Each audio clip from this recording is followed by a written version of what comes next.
So let's talk about it with Democratic strategist Kevin Walling and the Heritage Foundation's Kelsey Bolar. Great to have you with us, guys. Hey, Shannon, good to see you. Okay, so they had this meeting today. They came out, and I heard one person before I saw the picture describe it as they both look like they had guns to their back as they're standing there for the post-meeting photo. Kelsey, what was your impression, and who's really in charge? It didn't look like the most authentic photo that I've ever seen.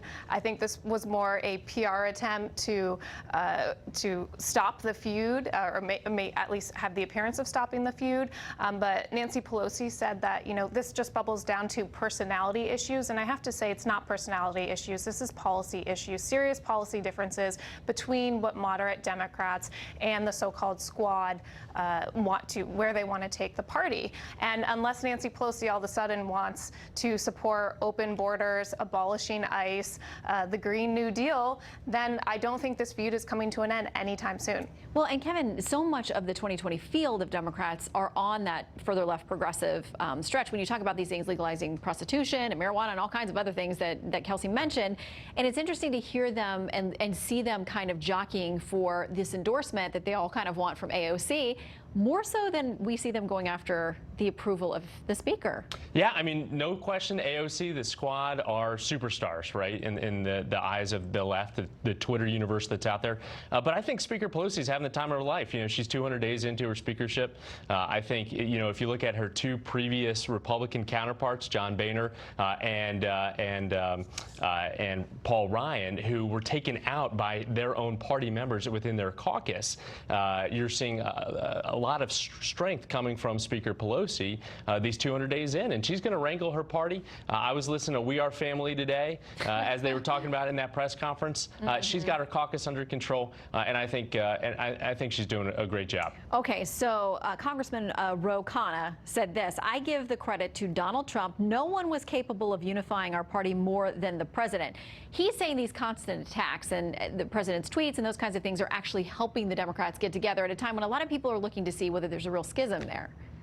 Yes, President Donald Trump has taken some of the attention away from this feud and put it onto himself, and I think that is a mistake looking at it. But I actually think this is a bigger problem for the left beyond just Nancy Pelosi and AOC.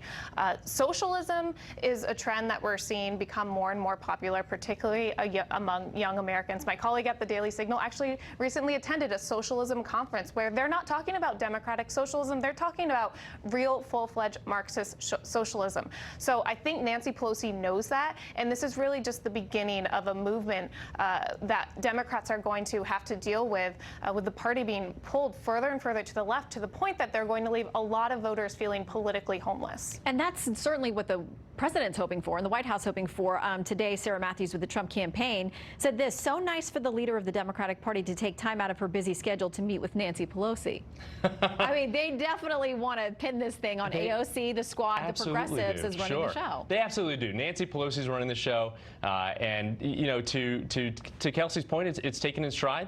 But I think you're seeing the excellent reading of her caucus, especially on the impeachment front, right? With the speaker, you have now 100 Democrats that have come forward and saying they want to push for impeachment. She knows where her caucus is. She's pulling those reins a little back. And you saw a bipartisan deal struck with Steve Mnuchin just this past week before they went on the 6-week vacation this summer. And again, you're seeing her at the peak of her power. They say it's not vacation, because it's working back in their home districts. That's right. Just so we don't get tweets about that. Okay, so the speaker sent out an email, the Dear Colleague email, called Owning August, about what they're going to focus on now while they're gone for the 5 or 6 weeks. Lowering health care and prescription drug costs, increasing paychecks by rebuilding America, and cleaning up corruption in Washington. Kelsey, she says they're on a roll and they have to hammer home these points that the American people will respond to.